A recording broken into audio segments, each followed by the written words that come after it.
Lucas capítulo 11. Lucas capítulo 11, vamos a leer desde el versículo 14 al versículo 28. Lucas capítulo 11, del versículo 14 al versículo 28. Dice la palabra de Dios. Jesús estaba echando fuera un demonio que era mudo. Y cuando el demonio salió, el mudo habló, y las multitudes se maravillaron. Pero algunos de ellos dijeron: Él echa fuera los demonios por Belcebú, príncipe de los demonios. Y otros, para poner a prueba a Jesús, demandaban de él una señal del cielo. Pero conociendo él sus pensamientos, les dijo: todo reino dividido contra sí mismo es asolado, y una casa dividida contra sí misma se derrumba. Y si Satanás está dividido contra sí mismo, ¿cómo permanecerá en pie su reino? Porque ustedes dicen que yo echo fuera demonios por Belcebú. Y si yo echo fuera demonios por Belcebú, ¿por quién los echan fuera los hijos de ustedes? Por tanto, ellos serán sus jueces. Pero si yo por el dedo de Dios echo fuera los demonios, entonces el reino de Dios ha llegado a ustedes. Cuando un hombre fuerte, bien armado, custodia su palacio, sus bienes están seguros. Pero cuando uno más fuerte que él lo ataca y lo vence, le quita todas sus armas en las cuales había confiado y distribuye su botín. El que no está a mi lado, contra mí está, y el que a mi lado no recoge, desparrama. Cuando el espíritu inmundo sale del hombre, pasa por lugares áridos buscando descanso, y al no hallarlo dice: volveré a mi casa de donde salí. Y al llegar la encuentra barrida y arreglada. Entonces va y toma consigo otros 7 espíritus peores que él, y entrando moran allí. Y el estado final de aquel hombre resulta peor que el primero. Mientras Jesús decía estas cosas, una de las mujeres en la multitud alzó la voz y dijo: dichosa la matriz que te concibió y los senos que te criaron. Al contrario, les contestó Jesús: dichosos los que oyen la palabra de Dios y la guardan. Señor, gracias te damos una vez más por tu palabra. Deseamos, anhelamos, oh Dios, que ella sea fuente de vida para el que está muerto, fuente de esperanza, de santificación a aquel que por tu gracia ha creído. Abre nuestra mente, oh Dios, nuestro corazón, que podamos estar atentos a la Escritura y a través de ella, Señor, podamos ver a Cristo. En el nombre de Jesús. Amén. Amén. Mis hermanos, a manera de introducción, Jesús está cercano a la terminación de su ministerio terrenal. Y desde el principio del ministerio, Jesús está siendo acusado múltiples veces a causa de su identidad. ¿Quién es realmente Jesús? Es acusado de múltiples cosas. Y en el texto que acabamos de leer vemos otro tipo de acusación. Y aquí es acusado como un enviado de Satanás. Y es en el nombre de Satanás que Jesús realiza milagros. Contradictores y escépticos piden más señales de su deidad, que comprueben que realmente Jesús es Dios. Sin embargo, Jesús responde con dureza y lógica espiritual. Un reino dividido se derrumba desde adentro. Si fuese verdad que Jesús expulsa demonios en nombre de Belcebú, entonces los seguidores de los fariseos serían sus jueces. Y esa es más o menos la historia que hoy nos convoca. Sin embargo, al final del texto que leímos hoy en el versículo 28, nos da una luz acerca de cuál probablemente es el énfasis de esta porción. Y el énfasis es que mientras unos están preocupados por demonios, espíritus y en qué nombre es que Jesús hace estas cosas, Jesús está más preocupado, más interesado en que podamos escuchar la palabra y guardarla. Escuchar la palabra y guardarla. Yo no sé si usted es amante de las películas de terror. Yo no soy amante de las películas de terror. No hay ningún pecado alrededor de ver películas de terror. Pero ciertamente las películas de terror nos hacen imaginar cómo es el mundo espiritual. ¿Verdad? Demonios, espíritus, exorcismos. posesiones, estatuas que se mueven, cuerpos que se desfiguran, sus dedos, sus cabezas se mueven en círculos, sus ojos se voltean. Y eso nos hace imaginarnos cómo pudiera ser el mundo espiritual. Hay muchas personas que tienen curiosidad acerca de cómo es ese mundo espiritual. No solamente el de los ángeles, sino más enfáticamente el de los demonios. De hecho, por algo las películas de terror tienen más relación con cosas terroríficas, asesinas, sangre, muertos y demonios. En la época del Señor Jesús no es algo distinto. También hay cierta curiosidad. Hemos dicho en sermones anteriores que si hubo una época en la historia de la humanidad donde hubo mayor actividad espiritual a base de demonios y manifestaciones satánicas, fue la época en que Jesús estaba en su ministerio terrenal. Y por una cosa muy sencilla, muy simple, amados hermanos, este era el momento crucial en que Satanás y sus demonios podrían hacer algo significativo para detener el plan de Dios. Si había un momento crucial en la historia de la humanidad donde ellos pudieran detener el plan redentor de Dios, era el momento en que el Hijo de Dios hecho carne estaba en la tierra. Por eso en el Antiguo Testamento son escasas las manifestaciones espirituales, que Satanás, que un espíritu. Aquí solamente hay menciones muy esporádicas en el Antiguo Testamento, y eso no significa que los demonios no existieran. Claro que existían ya en esa época, pero cuando Jesús viene y se encarna y empieza su ministerio, vemos cantidades de demonios por todos lados. Y hoy por hoy en muchos círculos religiosos pareciera que vemos al diablo y a los espíritus en cualquier parte. En una sombra, en una pared manchada, eso tiene cara, eso tiene ojos. Nuestros hijos son expertos en ver espíritus y demonios en la noche. Cualquier cortina, cualquier sombra es susceptible de ser un demonio o un espíritu o un fantasma. Pero tenemos mucha curiosidad, tenemos mucho ánimo de poder meternos allí. Y este es el caso que nos presenta Lucas, y es que este demonio era mudo y entonces provoca una mudez en la persona que lo está poseyendo. Es una posesión demoníaca real. Jesús está allí, entonces echa fuera a este demonio, versículo 14, y las multitudes se maravillan. Las multitudes se maravillan. Y yo quisiera que pudiéramos ver algunas ideas, hermanos, de este texto en relación al título que hemos puesto, escuchar y guardar su palabra. Y lo primero que quiero que veamos es, hermanos, no rechacemos escuchar y guardar la palabra a base de acusaciones. Jesús está predicando, Jesús está proclamando el evangelio, Jesús está haciendo señales y milagros. Y miren que en todo el texto, el énfasis que da el autor Lucas hacia el exorcismo está en un solo versículo.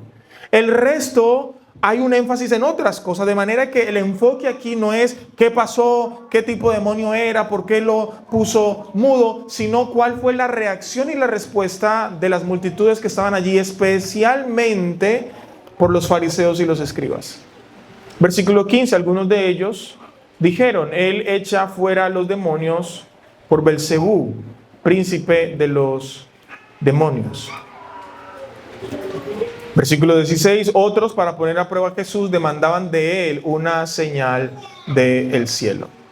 En los pasajes paralelos de esta historia que está en Mateo, encontramos que Jesús dice que esta acusación es una blasfemia contra el Espíritu Santo. Y Jesús dice que cualquier cosa que alguien pudiera decir en contra del Hijo sería perdonada, pero la blasfemia contra el Espíritu Santo era un pecado que no tenía perdón de Dios. Y mis hermanos, yo les confieso que cuando era adolescente, yo evitaba incluso a veces utilizar la palabra Espíritu Santo. No sea que yo blasfemara y yo ya dijera, bueno, ya me perdí y ya no tengo ningún tipo de perdón, ya no tengo ningún tipo de esperanza. Entonces, ¿en qué consiste realmente la blasfemia del Espíritu Santo? Contra el Espíritu Santo, la blasfemia tiene que ver con cuál es la decisión que toma una persona cuando cree que lo que Jesús hace, lo hace en nombre de Satanás. Y básicamente esa acusación o esa hipótesis que tienen los fariseos y los escribas se convierte en el argumento central por el cual ellos, al ver a Jesús en su predicación y en sus obras, lo rechazan como el Hijo de Dios. No podemos reconocerte como el Hijo de Dios, no podemos reconocer que tú eres el Mesías, no podemos aceptar que tú eres el Salvador de la humanidad, porque lo que tú haces, lo haces en nombre de el demonio, en nombre de Satanás. Y entonces esa acusación o esa hipótesis hace que yo no crea en Cristo, lo rechace, y en la medida en que yo no creo y rechazo a Jesús, pues es imposible que yo tenga salvación.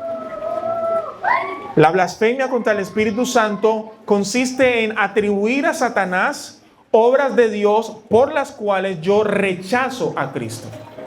La incredulidad que viene como resultado de rechazar a Cristo es el pecado imperdonable. ¿Y por qué es el pecado imperdonable? Pues porque todo aquel que no cree es condenado.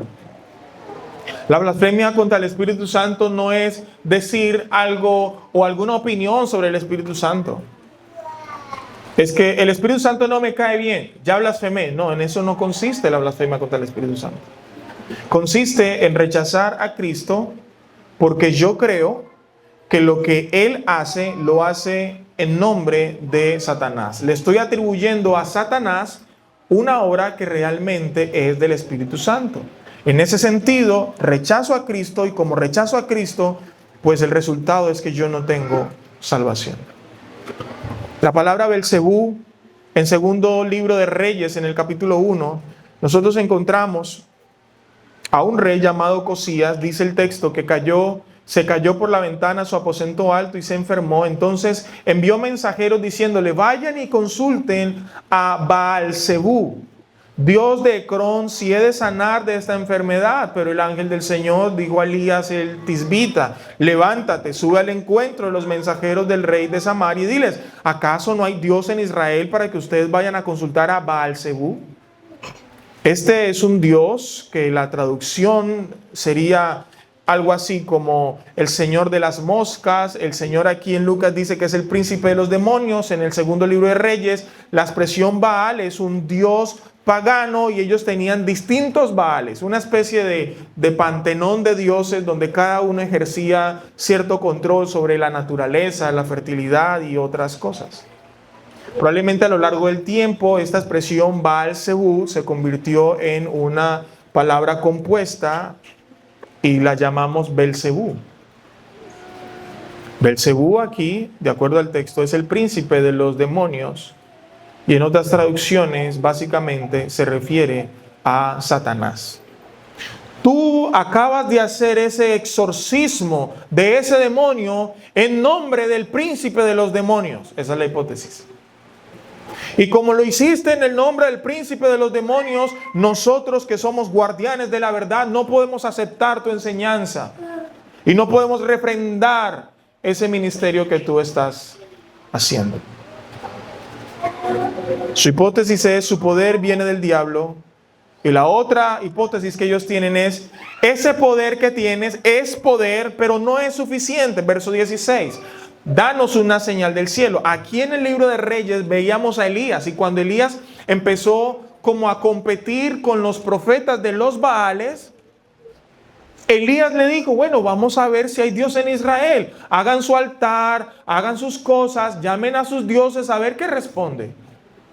Y entonces los profetas empezaron a hacer un montón de cosas, incluso a dar círculos alrededor del altar. Y decían: Baal, respóndenos, Baal, respóndenos, Baal, respóndenos. Y no respondía. Empezaron a moverse más frenéticamente y Baal no respondía. Llegaron incluso a lacerarse, a dañarse el cuerpo a ver si Baal respondía, y Baal no respondía. Elías, muy sarcástico, muy piadoso, él decía: yo creo que Baal está dormido. Yo creo que debe estar ocupado, quizás está haciendo alguna vuelta. Y cuando le tocó el turno a Elías, esa oración hizo descender literalmente fuego del cielo y consumió lo que estaba en el altar y lamió el agua que estaba alrededor del altar. Muy probablemente cuando a Jesús le dicen, danos una señal del cielo, lo están comparando con Elías, muéstranos realmente que eres un profeta. Y haz descender fuego, haz algo que nosotros realmente veamos y podamos comprobar que tú eres el Hijo de Dios.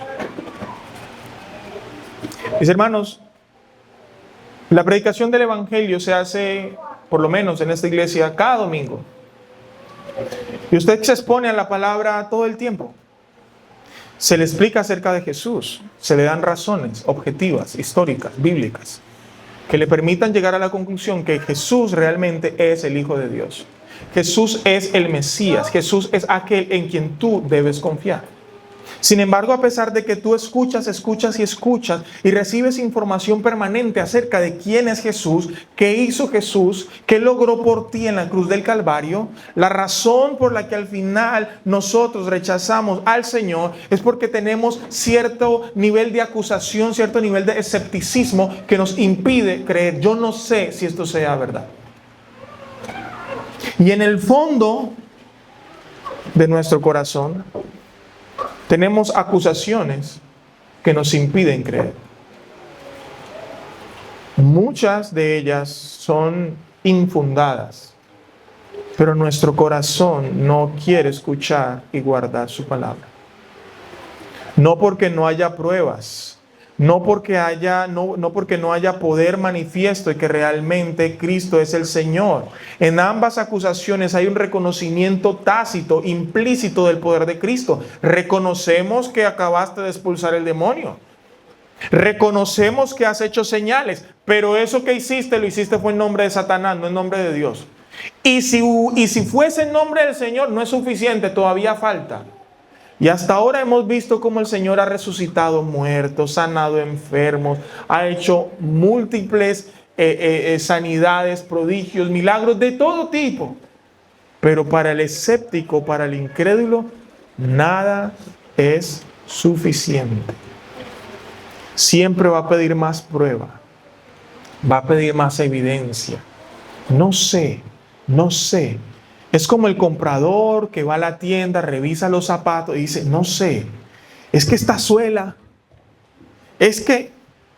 y el vendedor le prueba, mire, esto es certificado, esta es la etiqueta que es totalmente original, tiene garantía de tantos, no, es que no sé. Llega un momento en el que el vendedor es más bien como, ¿va a comprar o como para yo hacer otra cosita? No son suficientes las evidencias. Es mejor decir, no tengo plata, no se me ajusta el presupuesto. En lugar de decir, venga, como buen colombiano, voy a dar una vuelta. Ya vengo. Y pareciera que con el Señor es lo mismo. Ay, Señor, voy a dar una vuelta en mi vida. Voy a esperar viajar por todos los países del mundo, ser súper exitoso, grande, y entonces vuelvo. Otros utilizan los milagros. Yo no sé si la Biblia realmente es verdad. Yo no sé si hay evidencia objetiva que yo pueda tener para realmente creer. Es que mi papá dice ser cristiano, pero no. Yo no voy a ser un cristiano como mi papá. El papá, la mamá, el testimonio de otro es la excusa para que nosotros no vayamos al Señor. Cualquiera que sea la razón, cualquiera justificación que tenemos, este texto nos permite ver que son esas acusaciones las que impiden que nosotros vayamos al Señor. Pero a veces esas acusaciones tienen que ver con, yo no sé si Dios tenga el suficiente amor como para que me reciba a mí como soy. Es que yo soy muy malo, es que yo soy muy perverso, es que mi vida es que yo fui, es que yo hice. Tú dudas, yo no sé si realmente Dios puede amarme, yo no sé si realmente Él puede aceptarme. Yo no sé si realmente la sangre de Cristo es suficiente para cubrir mis fechorías. La vergüenza, el miedo, la culpa y muchas otras razones se convierten en una pared que nosotros mismos levantamos para rechazar al Señor y no escuchar su palabra y no guardarla. Los fariseos y los escribas se metieron con esto. Pero en segundo lugar, hermanos, estos fariseos y estos escribas en sus acusaciones también suponían cosas.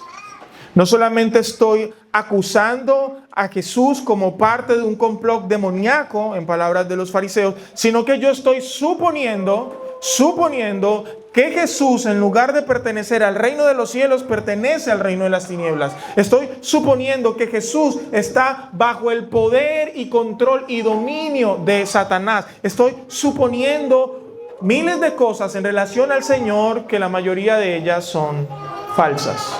Verso 17 al 23.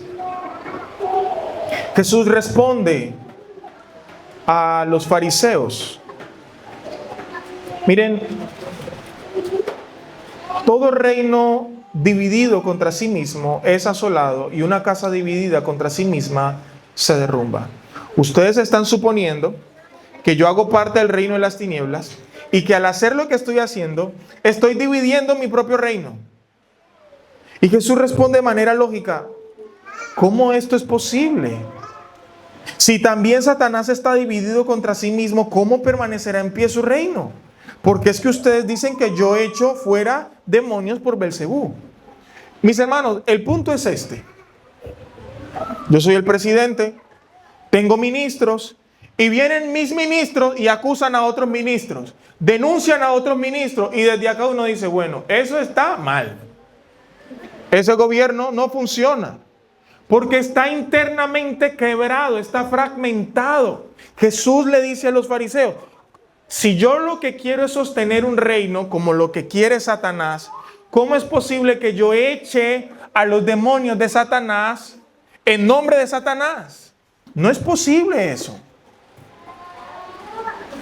Eso es ilógico. Un estado, un reino no puede dividirse contra sí mismo. De lo contrario, es cuestión de tiempo para que se derrumbe.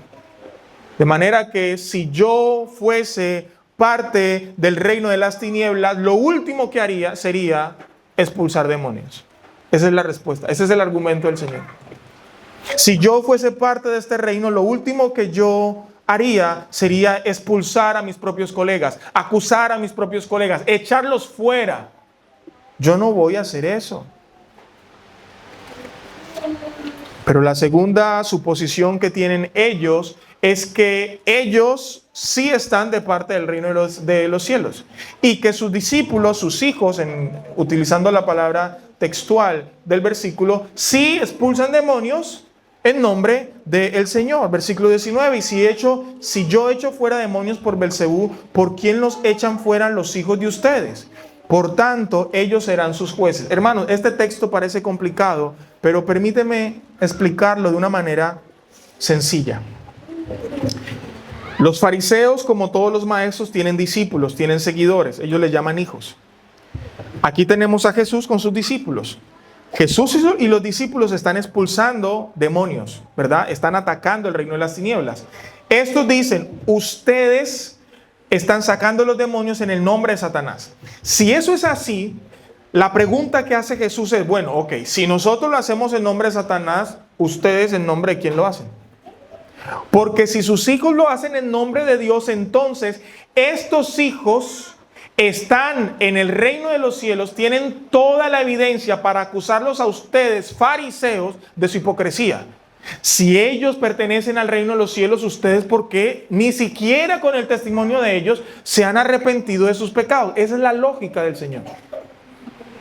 Ellos les están predicando a ustedes entonces. Ellos les están hablando del reino de los cielos a ustedes entonces. Pero ustedes lo que hacen es rechazar el reino. Ok, ellos se convertirán entonces en el día del juicio final en sus testigos claves que los van a acusar por ustedes no haberse arrepentido. Es decir, sea que nosotros lo hagamos o sus hijos, en cualquiera de los casos, ustedes siguen siendo culpables. ustedes siguen rechazando la verdad del Evangelio. Pero la tercera suposición que tienen ellos es que en lugar de acercarse al reino de los cielos, lo que se ha acercado es el reino de las tinieblas. Mira cómo lo pone el versículo 20. Pero si yo por el dedo de Dios echo fuera los demonios, entonces el reino de Dios ha llegado a ustedes. Esa expresión, el dedo de Dios, es una expresión que toma Lucas del Antiguo Testamento, especialmente de Moisés, cuando empiezan a hacer todas esas maravillas en Egipto y cuando ellos van al desierto. El dedo de Dios, a través del dedo de Dios es que Moisés hace todos estos prodigios delante del pueblo. Entonces el Señor toma esto como una especie de refrendación histórica que une la historia del Antiguo Testamento con lo que Dios prometió y que se está cumpliendo en la persona de Cristo. El dedo de Dios que se manifestó en Egipto y en el desierto es el mismo que hoy se está manifestando ante sus ojos a través de la liberación de estos demonios. Si esto está pasando y es lo mismo, entonces la evidencia es que, contrario a lo que ustedes suponen, que el reino de las tinieblas está expandiendo, lo que realmente está pasando es que el reino de los cielos se ha acercado y está atacando el reino de las tinieblas. Y ahora el Señor ilustra eso de la siguiente manera, versículo 22 y 23. ¿Cuál es la estrategia militar para derrotar a un enemigo? Bueno, cuando uno más fuerte que él lo ataca, cuando un hombre fuerte, bien armado, custodia su palacio, sus bienes están seguros. Pero cuando uno más fuerte que él lo ataca y lo vence, le quita todas sus armas en las cuales había confiado y distribuye su botín. Entonces, lo primero que está ilustrando el Señor Jesús aquí es, hay una guerra entre el reino de los cielos y el reino de las tinieblas. Satanás aquí es ilustrado como el hombre fuerte que tiene un dominio sobre este mundo, un dominio limitado, ¿verdad?, sobre este presente siglo malo. A través de sus demonios ejerce cierto determinado control sobre la cultura, sobre la sociedad, sobre las personas. Y ese control se ve en que las personas rechacen a Cristo. Yo les decía en predicaciones anteriores, amados hermanos, que para que Satanás logre su objetivo no necesita poseer a una persona. Es suficiente con hacerle creer mentiras para que al final esta persona simplemente rechace a Cristo. Si Satanás logra que tú rechaces a Cristo haciéndote ganar la lotería, él te va a hacer ganar la lotería. ¿Por qué? Porque todo eso lo que va a hacer es que tú te alejes de Cristo.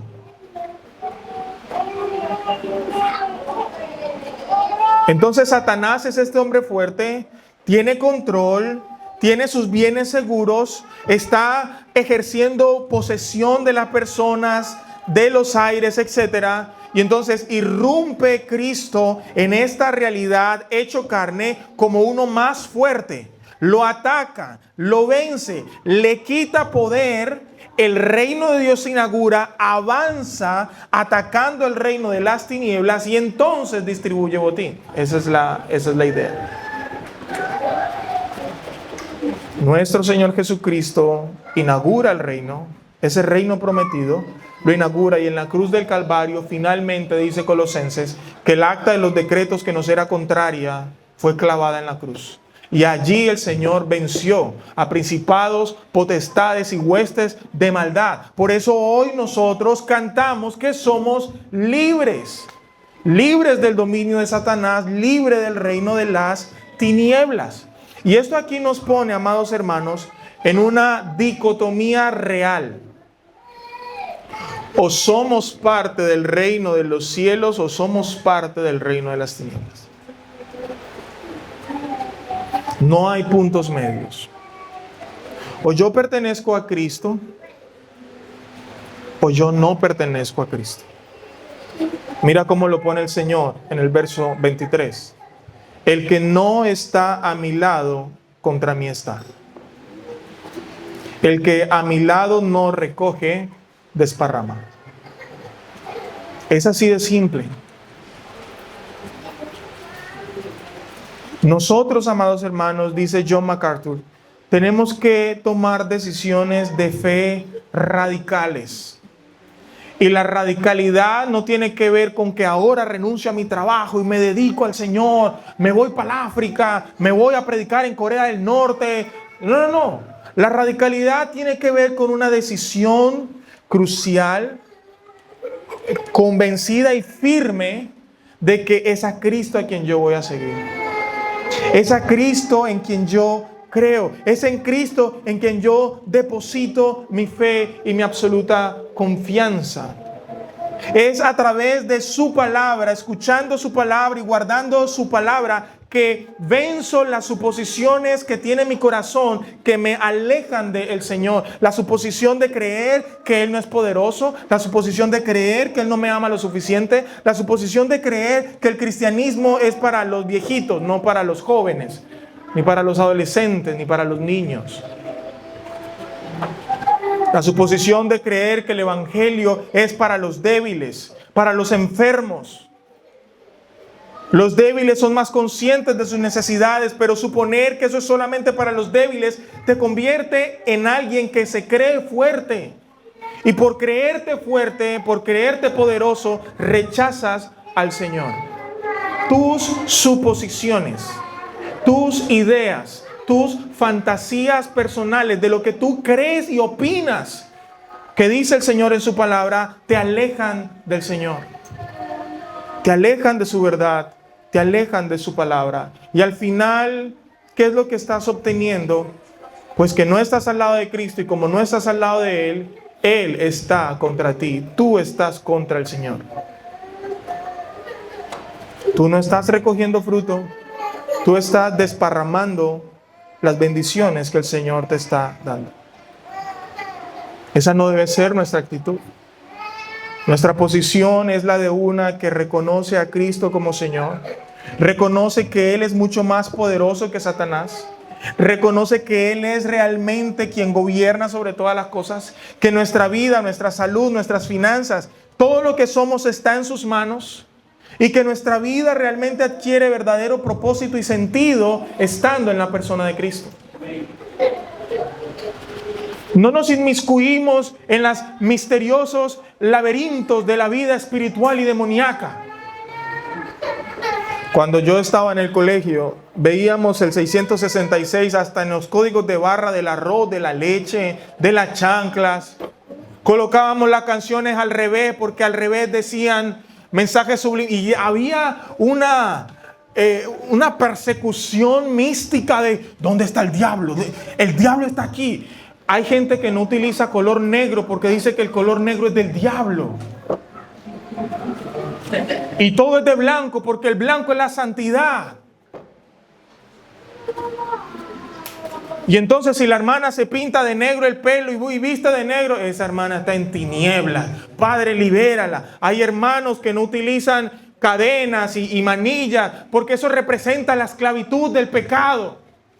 Y están buscando al diablo en todo lado. Como si el diablo fuera más poderoso. Como si el diablo fuera omnipresente. Mis hermanos, quien tiene dominio sobre todas las cosas es nuestro Señor Jesucristo. Por eso es el Señor, el amo, el máximo emperador. Si quiere un término político, Él es el verdadero presidente de la República de Colombia. Amén. Pero nuestras suposiciones y nuestras acusaciones impiden que nosotros recibamos al Señor. Pero en tercer lugar, hermanos, no rechaces escuchar y guardar su palabra pensando que después será mejor. Mira cómo lo dice el Señor, versículo 24, 25 y 26. Cuando el espíritu inmundo sale del hombre, pasa por lugares áridos buscando descanso, y al no hallarlo dice, volveré a mi casa de donde salí. Y al llegar la encuentra barrida y arreglada. Entonces va y toma consigo otros 7 espíritus peores que él, y entrando moran allí. Y el estado final de aquel hombre resulta peor que el primero. Sé que para muchos este pasaje es un poco denso, pero es más sencillo de lo que parece. El Señor Jesús está predicando el Evangelio, como hemos visto. Él está liberando personas de posesiones demoníacas. Pero, présteme mucha atención. Que a mí me saquen un demonio o que a una persona le hagan un exorcismo no significa que la persona es cristiana. ¿Me siguen? Que a una persona le saquen un demonio que lo está poseyendo, lo está influenciando, no significa que ya es cristiano. Porque el corazón de esa persona que quedó vacío necesita ser habitado. Porque nosotros fuimos diseñados y creados para estar en una relación espiritual. Y esa relación espiritual o la tenemos con Dios, nuestro Padre, o la tenemos con el enemigo de Dios. Juan capítulo 8, vosotros sois hijos de vuestro padre, el diablo. De manera que el Señor Jesús, en su predicación, en su liberación, prodigios y milagros, está haciendo de una manera metafórica como limpiando el corazón de las personas, adecuando y preparando el terreno para que al final ellos digan, ya no tengo algo que me impida recibir a Cristo, arrepentirme de mis pecados y rendir mi vida al señorío de nuestro Señor Jesucristo. Sin embargo, ¿qué piensa esta persona? Bueno, ya me liberaron, ya vengo. Espero de una vueltica que con esta libertad, ahora sí voy a hacer cositas. Y se va. Y el Señor dice, bueno, ok, el demonio también va a dar una vuelta. Y cuando vuelve, ve, óyeme, pero todo está muy bonito aquí. Wow. Entonces, yo no sé chiflar, hermano, pero... Y se llama a otros secuaces. Y el estado de esa persona viene a ser peor. ¿A quién se está refiriendo al Señor? Los fariseos, en la medida en que avanza el tiempo, ¿qué es lo que está pasando con él? Su incredulidad se está volviendo cada vez más peor, cada vez más terrible, a tal punto de que aquí lo cuestionan, lo acusan, lo rechazan, hablan, lo están poniendo a prueba, pero el culmen de su maldad y perversión, ¿a dónde va a llegar? A ese señor hay que matarlo, hay que asesinarlo. Va de mal en peor. Y entonces nosotros escuchamos el Evangelio, nos exponemos a la palabra, y en ese sentido, de alguna manera, la palabra está limpiándote. En ese sentido te está preparando.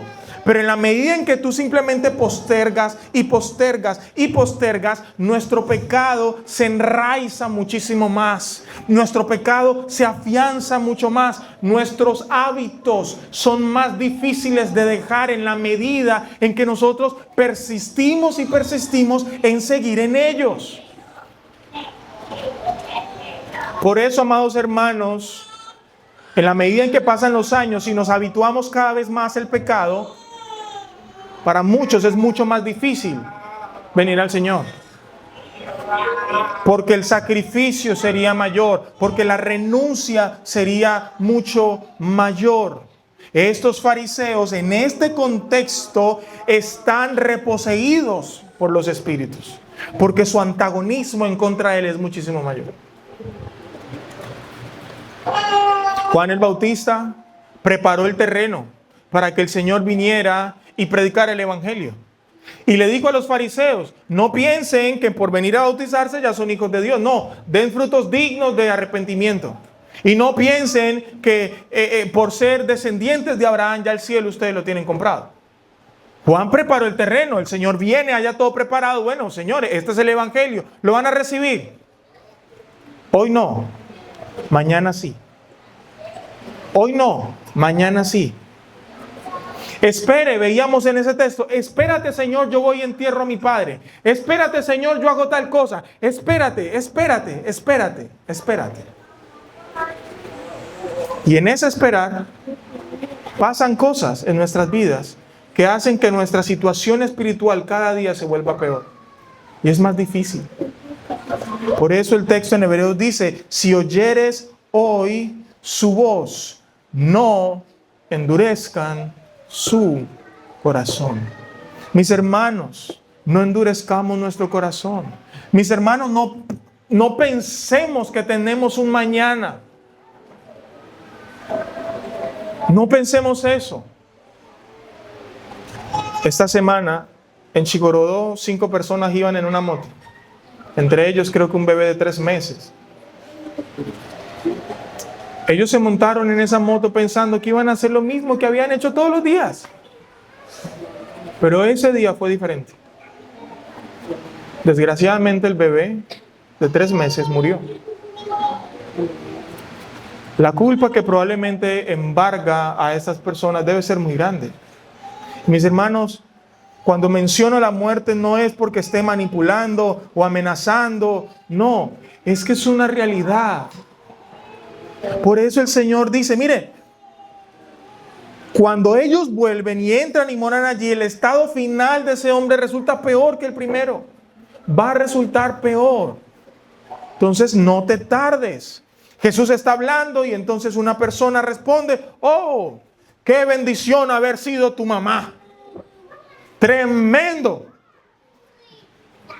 Verso 27, dichosa la matriz que te concibió y los senos que te criaron. ¡Wow! ¿Cómo me hubiese gustado ser tu madre? ¡Jesus! Y Jesús, en su sabiduría, pero también en su firmeza, le dice, mire, nuestro énfasis no son demonios ni el diablo. Y si tú piensas que eso es una dicha y una felicidad, te equivocas. Mira lo que dice el texto. Al contrario, le contesta Jesús, dichosos los que oyen la palabra de Dios y la guardan. Mis hermanos, ustedes hoy y yo estamos escuchando la palabra. Algunos estamos pensando y buscando maneras en las que queremos ver maravillas y cosas prodigiosas y milagros y espectáculos por todo lado.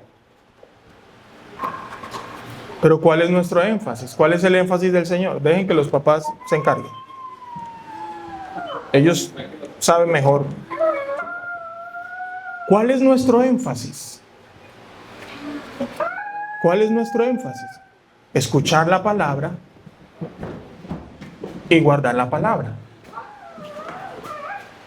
Dejen que los papás se encarguen. Escuchar la palabra, guardar la palabra. La dicha nuestra está ¿dónde? En escuchar la palabra y guardar la palabra. No en ver espectáculos. Oh, pero es que ya no vemos milagros y demonios saliendo. Pero tú estás escuchando la palabra. Estás guardando la palabra. Esa es tu dicha. La pregunta es, ¿cuándo lo vas a hacer? ¿Cómo lo vas a hacer?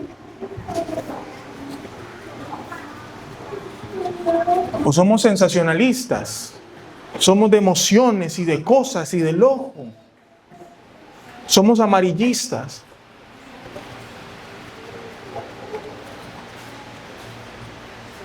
Esta advertencia nos la hace el Señor a nosotros hoy.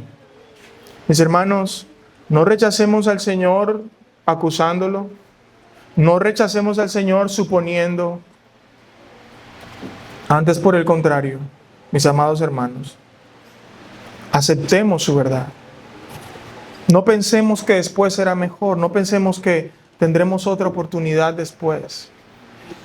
Ese día es hoy. Alguien me preguntaba acerca de María, la mamá de Jesús, la mamá en términos de su encarnación. Y decía, nosotros no la veneramos, nosotros no la adoramos, simplemente le damos una honra especial. Pero mira cómo responde Jesús. María no es importante. Gloria a Dios por ella, pero ella no es importante. Más importante es oír la palabra y guardarla. En otro momento Jesús está en una casa y le dicen, tu madre y tus hermanos te buscan. Y Jesús responde, mi madre y mis hermanos son los que hacen la voluntad de mi Padre que está en los cielos. El énfasis una y otra vez está, hermanos, escuchen la palabra, guarden la palabra, obedezcan la palabra. No busquemos maravillas y cosas solamente para satisfacer nuestros ojos. Que el Señor nos ayude, amados hermanos, a que nuestro corazón busque la palabra del Señor, busque sus promesas, busque lo que Él ha dicho, lo que Él ha hecho. Nuestras vidas se aferren a ello. Que nuestro corazón evite el sensacionalismo, el misticismo y el espiritualismo, buscando demonios por todo lado, en un extremo o en otro extremo, inferir que no pasa nada. Antes más bien recordemos, que el Señor en la cruz del Calvario no solamente cargó nuestro pecado, sino le quitó a Satanás el poder que tenía sobre la muerte y nos dio vida y vida en abundancia. Para que nosotros con vida adoremos al Señor, vivamos para su gloria, escuchando su palabra y guardando su palabra. Oremos. Padre, una vez más te damos a ti la gloria, la honra, la exaltación, porque eres bueno, porque eres fiel. Tú nos amas, has enviado a tu Hijo, Dios, para que confiemos en lo que Él ha dicho. Gracias por las Escrituras. Gracias, Señor, porque tú tienes dominio sobre las tinieblas. Y son las tinieblas las que no van a prevalecer contra la iglesia. Gracias por el Evangelio, gracias por la palabra. Gracias, Señor, por instruirnos. Y ayúdanos, oh Dios, en lugar de perseguir nuestras fantasías y misticismos religiosos, podamos persistir en buscar, escuchar y guardar tu palabra. Ayúdanos, Señor, a identificar aquellos obstáculos, aquellas mentiras, suposiciones o creencias erróneas que tenemos en nuestra cabeza que nos han impedido venir a tus pies. Y podamos, oh Dios, a la luz de la palabra, resolver esas preguntas, resolver esas inquietudes, esas dudas que tenemos y trae convicción a nuestro corazón de tu verdad. De manera que podamos al final cantar el himno, he decidido seguir a Cristo y no vuelvo atrás. Que tu palabra, oh Dios, reconforte, santifique y edifique a mis hermanos, mis hermanas y a todos los que estamos aquí. En tu nombre. Amén.